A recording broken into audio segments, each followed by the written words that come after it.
সে মিশে যায় সেই মিছিলে, যেখানে রুহেরা ফিদাই হয়ে যায়। রবের তরে জীবন বিলিয়ে, রবের রিজিক নিয়েই বেঁচে রয়। মিটি মিটি তারা তারা হয়ে ফুটে ওঠে ওই দূর নীলিমায়।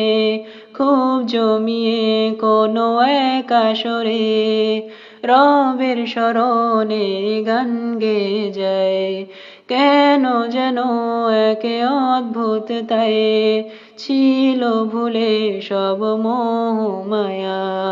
ছিল না তো কোনো চাওয়া পাওয়া, চেয়েছে শুধুই শাহাদা সারিয়া। মরেও সে হবে অমর, মরেও সে হবে অমর এই জিল্লতির দুনিয়া ছেড়ে।